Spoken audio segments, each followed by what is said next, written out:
చేప ప్రసాదం పంపిణీ తీరును పరిశీలించారు హోంమంత్రి నాయని నరసింహారెడ్డి. ఇప్పటిదాకా 32,000 మంది కూపన్లు తీసుకున్నారని చెప్పారు. ఎవరికి ఎసుంటి ఇబ్బందులు లేకుండా ప్రభుత్వం తరఫున అన్ని ఏర్పాట్లు చేసినామన్నారు. ప్రజల కోసం ఉచితంగా ప్రసాదం అందజేయడం అభినందనీయమన్నారు. ఎమ్మెల్యే రాజాసింగ్ కూడా చేప ప్రసాదం తీసుకున్నారు.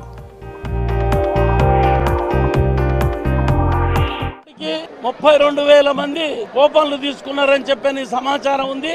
నిజంగా ఇది బాగా ఒక విశ్వాసం ఉన్నటువంటి ట్రీట్మెంట్. ఇది చేప మందు వేసుకుంటే ఉబ్బసం చాలా బీమారీలు పోతాయన్న నమ్మకం ప్రజలలో బాగా ప్రగాఢంగా ఉంది. కాబట్టి దీన్ని కంటిన్యూ చేస్తున్నారు. వారి యొక్క జబ్బులు నయం చేసుకోవడం చాలా సంతోషకరమైనటువంటి విషయం. బత్తిన హరినాథరావు గౌడ్ గారికి మేము ధన్యవాదాలు తెలుపుతాం. ప్రతి సంవత్సరం ఈ కార్యక్రమం ఇదే విధంగా చేస్తుంటారు. వారు చాలా మేలైనటువంటి కార్యక్రమం. దీన్ని మనం అందరం అభినందించాలా.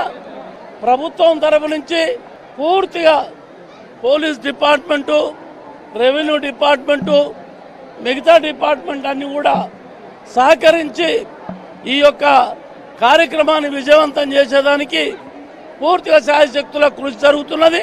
చాలా పకడ్బందీగా ఉంది. మా పోలీస్ డిపార్ట్మెంటు ఎప్పుడు అన్ని వేళలా అన్ని కార్యక్రమాల్లో సక్సెస్ఫుల్గానే ఉంటుంది. ఎందుకంటే మా ముఖ్యమంత్రి గారు అధికారంలోకి రాగానే ఇవాళ బత్తిని ఫ్యామిలీ తరఫు నుంచి ప్రతి సంవత్సరం లాగా ఈ సంవత్సరం కూడా ఎంతో బాగా వైభవంగా చాలా సిస్టమేటిక్ గా చేప మందు ప్రసాద్ కార్యక్రమం జరుగుతుంది. ఎవరికి దమ్మ బిమారీ ఉంది అట్లాంటి మన తెలంగాణ నుంచి కాకుండా కూడా మొత్తం భారతదేశం నుంచి కూడా కాకుండా కూడా విదేశాల నుంచి కూడా ఇక్కడ వచ్చి ఈ మందు తీసుకుంటున్నారు. నేను బత్తి ఫ్యామిలీ అందరూ అధికారులకి నేను చాలా ధన్యవాదం చెప్తున్నా. ప్రతి సంవత్సరం ఒక మానవత్వంగా ఒక మంచి సేవా కార్యక్రమం ఈ ఫ్యామిలీ తరఫు నుంచి జరుగుతుంది.